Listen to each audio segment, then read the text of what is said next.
আমি আজ বিশ্বরূপ দেখি আমরা কত চাকরি ডেভেলপমেন্ট করি, যেমন কালীঘাট স্কাইওয়াক করেছি, কঙ্কালী তারা করেছি, সতীপীঠ ফুল্লরা করেছি, মাতারা মদন মোহন মন্দিরও করেছি, বাবা তারকনাথও করেছি, জগন্নাথ ধামও করেছি।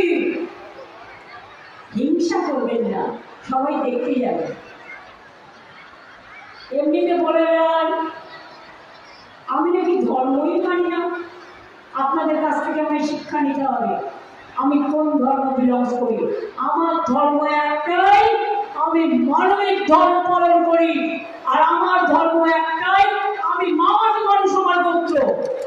আমি যেখানে পুজো দিতে যাই, জগন্নাথ ধামেও আমার জিজ্ঞেস করেছে আপনার গোত্র কি, আমি বলেছি মা মাটি মানুষ।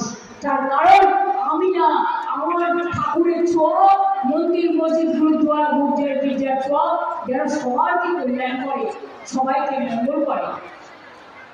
তাই আপনাদের বলি, একেবারে বেরিয়া গ্রাউন্ড থেকে, মাঝের থান থেকে, জহর থান থেকে মায়াপুরে ইস্কনের জন্য 700 একর জমি আমরা দিয়েছি। অনেকগুলো ঠাকুরের মন্দিরের জন্য দিয়েছি। লোকনাথ ধামে চাকরা ধাম করে দিয়েছি, কচুয়াও করে দিয়েছি। স্বামী বিবেকানন্দের বাড়িটাও কিনে দিয়েছি, সিস্টার নিবেদিতার বাড়িটাও কিনে দিয়েছি। মনে রাখবেন এমন কিছু নেই যে করিনি। আপনারা জানেন ধুলিয়ার শামশেরগঞ্জ, লালগোলা ভগবানগড়া নদী ভাঙনে অনেক ক্ষতিগ্রস্ত। 1600 হেক্টরের বেশি জমি জলের তলায় চলে গেছে। কেন্দ্রের কাছে আমরা 1300 কোটি টাকা প্রস্তাব দিয়েছি, ওরা কোনো খরচ করছে না। ফরাক্কার জন্য আমরা টাকা পাই, সেই টাকাও আমাদের দেয়নি। আমি বলি 800 কোটি টাকা খরচ করে ভাঙন প্রতিরোধে আমরা এখনো কাজ করেছি, আরো 175 কোটি টাকার কাজ হবে।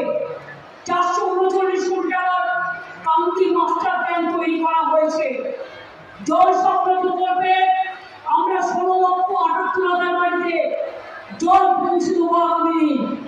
এর মধ্যেই 1,386 কোটি টাকা খরচ করে 7,08,000 বাড়িতে জলের কানেকশন পৌঁছে দিয়েছি। বাংলার বাড়ি